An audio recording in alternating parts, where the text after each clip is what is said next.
Hello and welcome to the Change Gang podcast with me, your host, Laura Ordile. I'm here to help you hold on to your sanity and your soul as you move through big change. I'm here to guide you from frustration to flow in your life, bridging the practical and the woo, just for you. Let's go. All right. Welcome to the Big Change Gang. I have the amazing Hollow Worton back, and it is all about talking to trees. She actually has a wonderful book called If Trees Could Talk, Life Lessons from the Wisdom of the Woods. If trees, yes, perfect. and I love that it is all about some life lessons from another amazing source. So thanks for being here, Holly. Thanks for coming on and having a chat with me. Thank you for having me. I'm really excited to talk about trees again. Yes. I wanted to dig in. So yes, we've had another conversation previously. If you haven't listened to that one, go have a listen. But I wanted to get into, that was a little bit of an introduction to how it came for you and the things that kind of take place. I want to get into a little more specifics about how it actually works. And you've been doing it for a while now. So you kind of, I'm curious from the time that you started to how it goes now, what maybe some of the changes are or some of the refinements are that took place for you. So you want to give us a little bit of a story and your journey of that communication and a couple of tips on how you changed the process in communication? Yeah, sure. So I started out, I don't even remember how many years ago. The book came out almost 5 years ago, so it was probably a couple of years before that. It just started out with very simple, basic communication, just kind of saying hello to trees as I was out on a walk. And it really deepened when I was collecting the stories for the book, because that was an actual project where I was sitting down with trees, ended up being 28 trees, didn't know how many there were going to be at the start. But over the course of the year that I was collecting their stories, I obviously got a lot better at tree communication. I was much more confident in receiving their messages. Messages were coming through more clearly. And I really kind of honed the skill. And now, unless I'm working on a specific project, I don't usually sit down and have a deep conversation with a tree, but I do have, if I'm, running through the woods or something, I will have that kind of light communication again with a tree. So it's been a journey of self-trust, as I said before. I trust myself now. I trust that I'm receiving the messages clearly, and I trust in the process. So when you're having these conversations with them, I'm curious, there's a lot of very informative information in the book and kind of in terms of us communicating, us listening, kind of the knowledge of our world a little bit. What about personal interaction or personal information? Do you ever kind of use the trees as a guide, a personal life guide to go and say, I'm really stuck. I'm really, I don't know what to do here. And will they give you information in that, or is it just kind of more general life stuff? That's a really good question, and you certainly can do that. I don't usually. There was one tree in the book that suggested that we give our troubles to the trees. I don't know if you remember that one. It was really lovely. It basically told the story that if you're feeling sad, if you're feeling down, you can go to a tree, give your troubles to the tree, and the tree will transmute it into something neutral. And I really love that idea that we can take that kind of negative energy or negative emotions or difficult things and get help with it in that way. So yes, I think in the same way you can absolutely have a conversation with the tree and ask it for advice, but I haven't really done that. You haven't. I'm kind of a little fascinated that you haven't. I probably, if I was having this conversation, I'd be like, okay, I'm a little stuck. What do you think? And, so you also, one of the things I'm curious is you are within a Druid order. You're kind of working your way into being a part of that and learning. And I know you told me there's kind of stages there, but did that come about through the process of really connecting with the trees? Was that something that led into that, or just you're kind of an overall connector with the earth in general. And so I'm curious if it all led there or if it really came into focus with the tree connection. That's a really good question. It kind of happened simultaneously. So I've always had a really deep connection with plants and trees, and I always felt something spiritual was happening when I was out in nature, but I didn't have words to describe that. And I didn't know how, I didn't have a framework for that. I didn't know what it meant. And so I was kind of seeking a nature-based spiritual group or something to try to understand what I was experiencing when I would go out in nature and just feel these amazing spiritual experiences, what was going on there. And so I came across the Order of Bards, Ovids, and Druids, also known as OBOD, OBOD. It's based here in the UK, but there are members all over the world. There are tons of people in the States, tons of people all in Europe, all over. And it's an online course now. It used to be a printed course that would send out packets to you in the post. And it really walks you through how to cultivate your spiritual connection with nature. It's really, really lovely. And as you mentioned, there are 3 grades. So there's the Bardic grade, the Ovid grade, and the Druid grade. And there are meetings in person here in England, and then there are local groups all over the world. So you can either work through it on your own or you can do it with other people. Well, do you think that just kind of opens the door even wider for you to what you're doing already? Yeah, I think it gives me more ways of connecting with nature and more ways of engaging with nature. And I think it's not a coincidence that I happened to be working through my Bardic grade at the same time that I was collecting the stories from the trees for the book. It happened simultaneously. And so it was really an enriching part of my experience to kind of have that guidance and learning at the same time that I was learning from the trees. Well, and it gives you community, I think. I mean, community is so important. And to know that there's other people who value that connection, who feel that connection. As I think I don't even know, it might have been when we were talking off of recording, but I connected with someone the other day who's exactly in that situation where they're so connected to nature and they too hear the whispers of the trees and hear the whispers of nature that are there for them. And it was fascinating because I was getting ready to talk to you and everything. And here comes this person who is right there. And it's like, oh, okay. And I don't believe in coincidence either. So no, I just thought that it was like, oh yeah, this is something to really pay attention to. So when you talk to some really old trees, I mean, you're in some areas that there's trees that are hundreds of years old or more. I'm thousands. sure. Yeah. Thousands of years old. Yeah, because one was from 17 something or 16 something. It's 1,700 years old, the tree. Oh, that's what it was. Okay. Yeah. All right. Wow. Is there a little difference in the tone when you're talking to one that's been around that long as opposed to maybe one that's kind of a little newer in the world?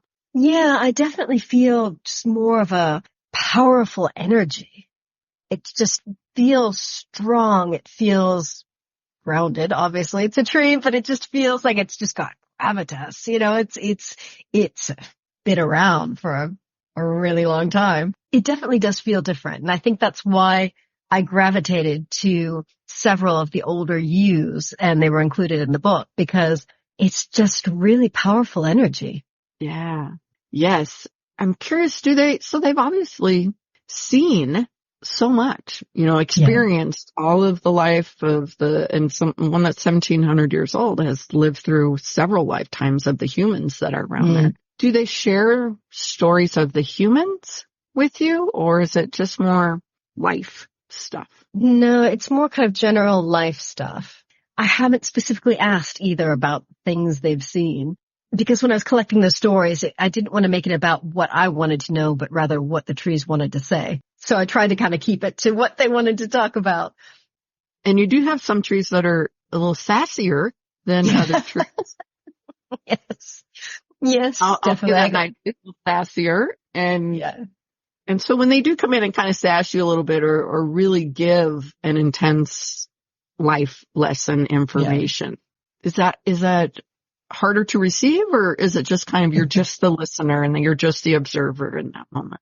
Well, it depends. There was that one tree that gave me a talking to because I didn't pick up a piece of plastic on the ground when I was looking for it. So yes, that was difficult to receive because even though I knew I was going to go back for it, it gave me a talking to because I didn't pick it up in the moment. And then it went on a rant about people leaving plastic and garbage and things in the woods. And so that was kind of like, I'm sorry.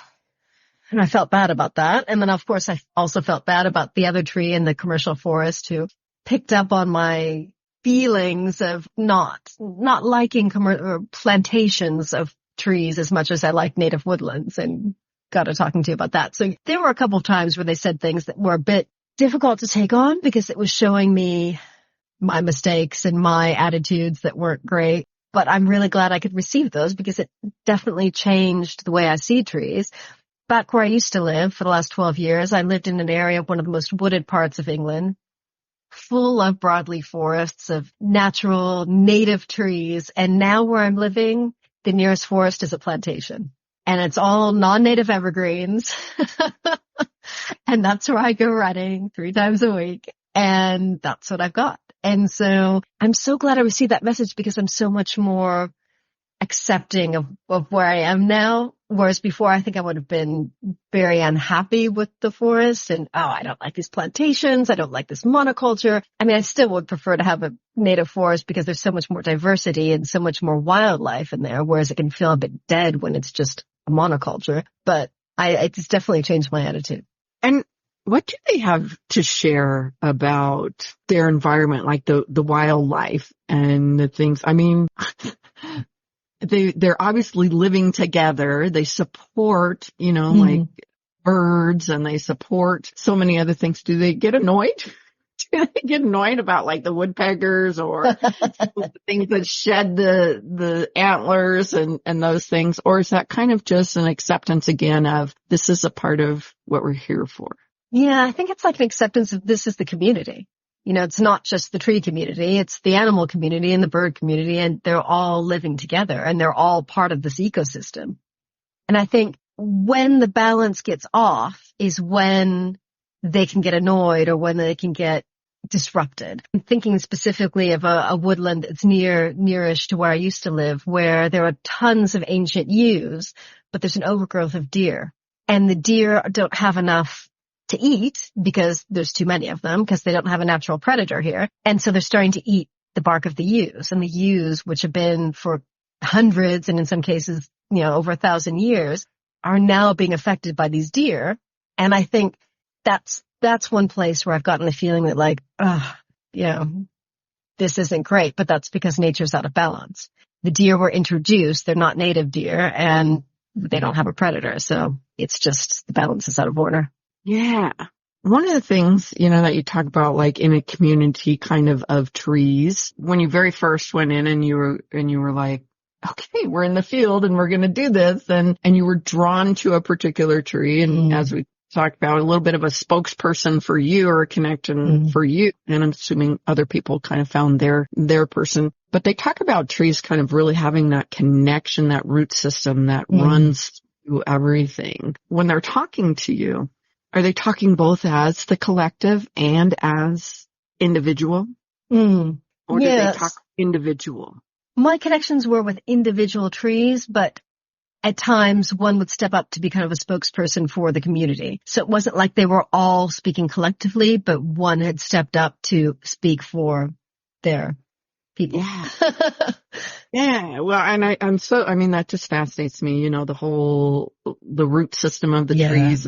Articles and that they communicate in ways that it's fascinating. It's there, it's just accepted and it's there and it's a part of it. And we have that ability as well, but we don't tend to accept it. We feel so separate sometimes. And I think that's kind of one of the lessons that I see in learning definitely from the trees is that we're way more connected than we give ourselves credit for. Or are willing to kind of do. Do you think that that's helped you in connecting with the trees to also connect with people in your communities? It's a really good question. I would say yes, even though my engagement with the trees was kind of on a one-to-one basis, and the trees were very insistent in reminding me that even if they all look the same or look similar, they are very much individuals. They do live in community most of the time. And so I think that has had kind of a knock-on effect with me and seeking out communities in my area or online to engage with like-minded people. And do you find a different tone in the conversations? First, between species, and then secondly, in areas. You've already moved, and so connecting. Do you find that those are different?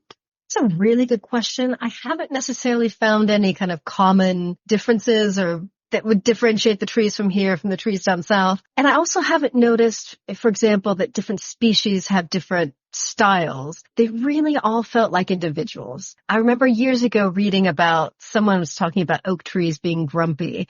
And while yes, I have met many grumpy oak trees, I've also met plenty of oak trees that weren't grumpy. So I haven't really been able to generalize in that way about different species of trees.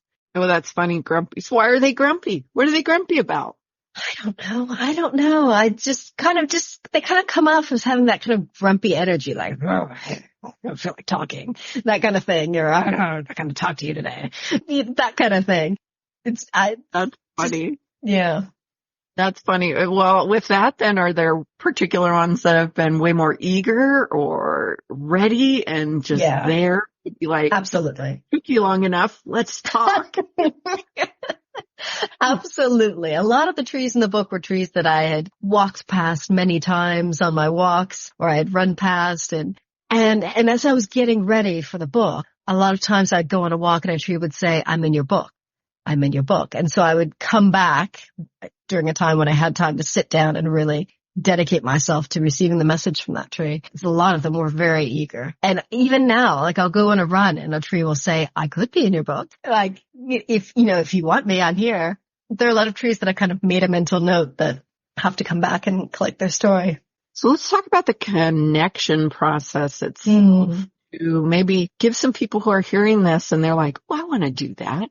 So maybe a couple tips or a couple ideas, or you can describe a little bit how it goes for you to actually connect with the trees. Obviously, this is going to be a quick little thing and to go and connect with you and to listen and really dig in deeper if you want to do that. But for people who just kind of want to have an idea or an experience, can you share a bit about that?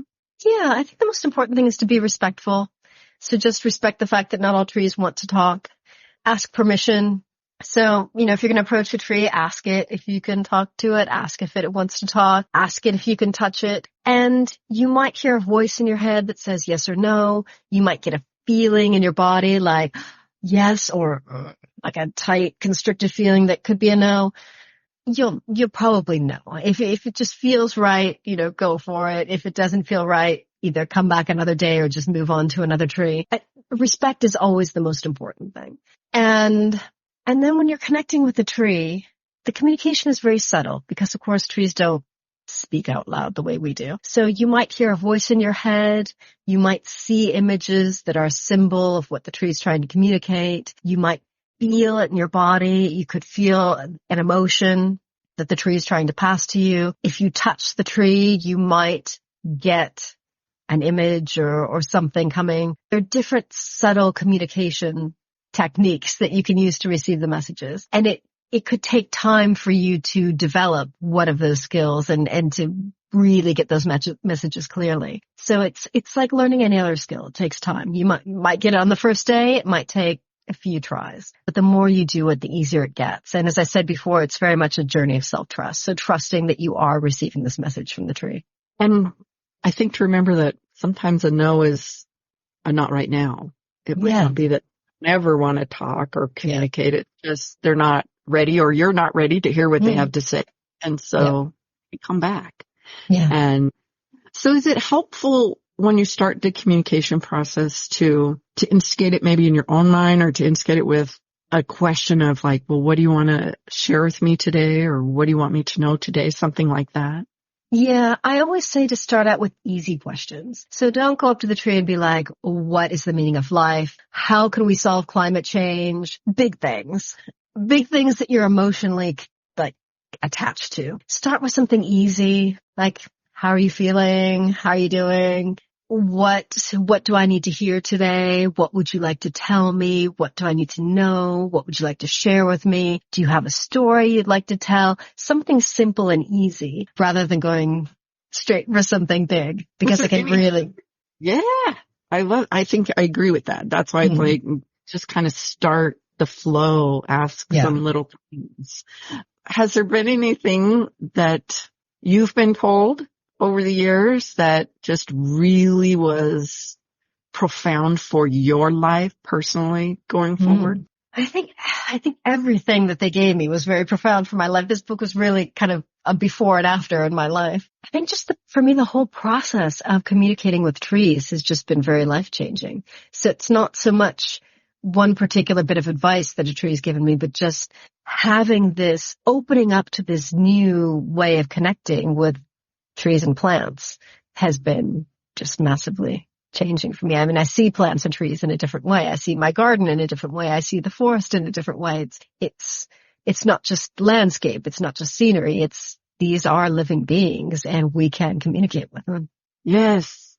Yes, it is. And I think, oh my goodness, there's got to be just more and more awareness that comes from that as you travel in that realm and that journey of, because every time we become aware of something more opens up, something more is given to us.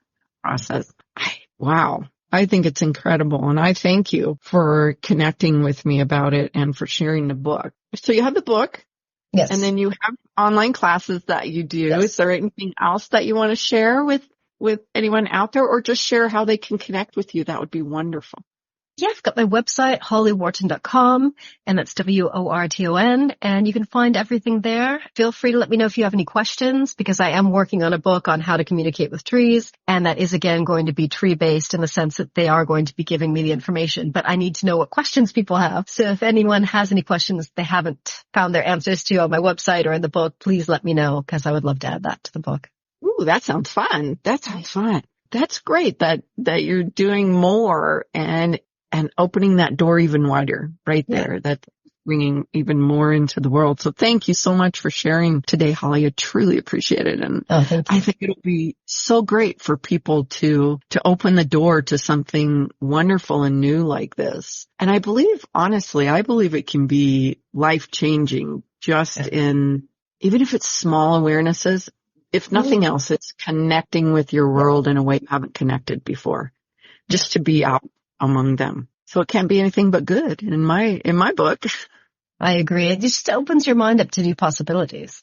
Absolutely. That's great. That's perfect. Well, with that, Change Gang, I hope that you've enjoyed the conversation. It flew by for me. It's like, oh my goodness, we've been chatting for a while, but I'm going to go ahead and wrap it up today. And I hope that you have a wonderful week ahead. And I hope that you meet me right here, same time next week.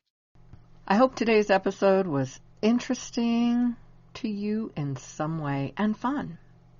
If so, hey, find someone to share it with. Maybe they need to hear it too, or maybe they'll just enjoy it. If you'd like, go ahead and grab my tips on supercharging your success. It includes a free short meditation to do just that. You can find that at bit.ly/supercharge your success. Until next time, happy day.